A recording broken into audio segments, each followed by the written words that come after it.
नमस्कार, स्वादिष्ट किचन मध्ये आज आपण बाहेर पाणीपुरी खातो अगदी त्याच चवीची पण घरगुती पद्धतीने बनवलेली चटपटीत अशी पाणीपुरी बनवणार आहे। भरलेली पाणीपुरी पाहून तोंडाला पाणी सुटलंच असेल तर वेळ न घालवता आपण रेसिपीकडे वळूया। चटपटीत पाणीपुरी बनवण्यासाठी आपण 1 वाटी पिवळे वाटाणे 8 ते 10 तास भिजवून घेतले। 3 बटाटे आणि चिंच अंदाजे छोटी वाटी भर घेतलेली आहे। 1 तास भिजवून ठेवली।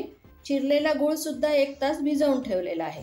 त्यानंतर चाट मसाला आपण वापरणार, पाणीपुरी मसाला गरजेनुसार वापरणार आहे। त्यात पुदिना, कोथिंबीर, कांदा, आलं, लसूण आणि बारीक शेवेचा वापर करणार आहे। पुऱ्या आपण वेळेवर तळणार आहे। ह्या तळण्याच्या पुऱ्या मिळालेल्या आहेत आज, त्यामुळे मी ह्या वेळेवर तळणार आहे। चला तर आता आपण रेसिपीला सुरुवात करूया। सुरुवातीला आपण पिवळे वाटाणे आणि बटाटे आपण 3 शिट्ट्या करून कुकरला शिजवून घेणार। साधारण वाटाणे बुडतील इतपत पाणी आपण टाकू। 1 चमचा मीठ टाकते आणि आता आपण कुकरला झाकण लावून 3 शिट्ट्या करून घेऊ। सुरुवातीला आपण पुदिना, कोथिंबीर याची चटणी बनवून घेणार आहे। पुदिना भरपूर लागतो या चटणीला। पुदिना, कोथिंबीर, 8 मिरच्या घेतलेल्या आहे मी, काही तिखट घेतल्या आणि काही आपल्या साध्या हिरव्या पोपटी मिरच्या घेतलेल्या आहेत।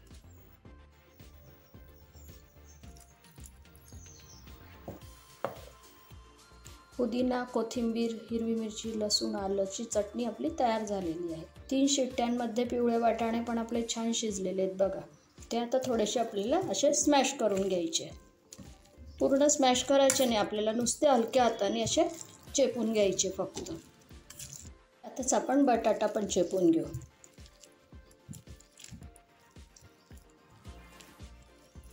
वाटाणे आणि बटाटे छान आपले स्मॅश झालेले आहेत। त्यावर आपण एक बारीक चिरलेला कांदा टाकू, हिरवी चटणी घालू, 1 चमचा चाट मसाला, 1 चमचा पाणीपुरी मसाला, चमचा काळं मीठ घालते, बारीक चिरलेली कोथिंबीर वरून टाकून आपण आता हे सगळं मिक्स करून घेऊ।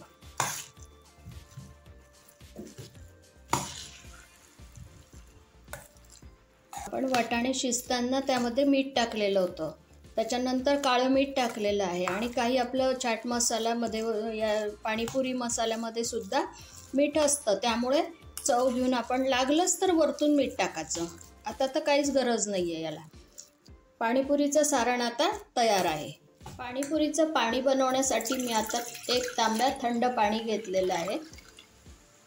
आज आपण या ठिकाणी गोड, आंबट आणि तिखट एकत्र पाणी बनवणार आहे, वेगवेगळे बनवायचे नाही। त्यासाठी मी इथे चिंचेचा कोळ काढलेला आहे, तो मी टाकते। हे गुळाचं पाणी आहे, गुळ चांगला विरघळलेला आहे। गोड, आंबट, तिखट एकदम छान लागतं एकत्र पाणी। थोडा गुळ विरघळेल अजून त्यामध्ये। त्याच आपण केलेली हिरवी चटणी टाकू, 2 चमचे टाकली मी। चाट मसाला 1 चमचा, पाणीपुरी मसाला अर्धा चमचा, आपलं काळं मीठ, चमचा आपलं साधं मीठ। गोड, आंबट, तिखट सगळ्या चवी याला लागलेल्या आहेत आता ह्या पाण्याला। वरून थोडी कोथिंबीर टाकते। त्यामध्ये मी थोडं तिखट हवं आहे म्हणून मी अजून अर्धा चमचा हिरवी चटणी टाकते, एक अर्धा चमचा चाट मसाला टाकते आणि अर्धा चमचा पाणीपुरी मसाला। गोड, आंबट, तिखट आता सगळ्या चवी छान झालेल्या आहेत। तर आता आपलं हे पाणी आपण थंड करण्यासाठी फ्रीजमध्ये ठेवून देऊ आणि पुऱ्या तळायला। पुऱ्या तळण्यासाठी मी गॅसवर एक कढई ठेवलेली आहे, त्यात तेल टाकलेलं गरमही झालेलं आहे। ते गॅस थोडासा मोठा ठेवते।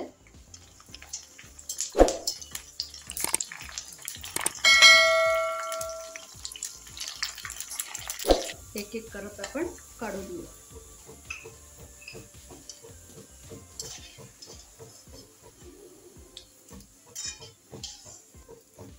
छान फुगलेले आहे बघा। तेल नितळल्यावरती आपण त्या सर्व करायला घेऊ। सगळ्या पुऱ्या आता आपल्या तळून झालेल्या आहेत. तर सुरुवातीला आपण सारण भरण्यासाठी ह्या फोडून घेऊ. अशा पद्धतीने सगळ्या पुऱ्या आपण फोडून घेऊ. सुरुवातीला आपण याच्यात बटाट्याचं सारण भरून घेऊ.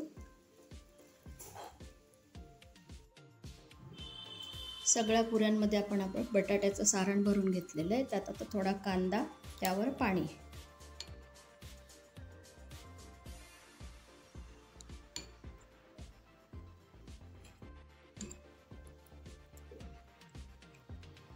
सगळ्या पुऱ्यांमध्ये आपण पाणी टाकून घेऊ. गोड, आंबट आणि तिखट एकत्र पाणी केलं आहे, त्यामुळे एकाच वेळेस टाकलं जात आहे पाणी.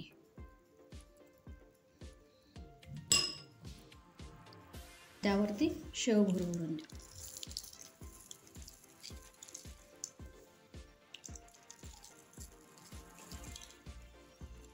थोडा कांदा. छान झालेली आहे. तर तुम्हाला कशी वाटली माझी रेसिपी? करून पहा, खाऊन पहा. माझ्या व्हिडिओला लाईक करा, शेअर करा आणि सबस्क्राईब करा. धन्यवाद.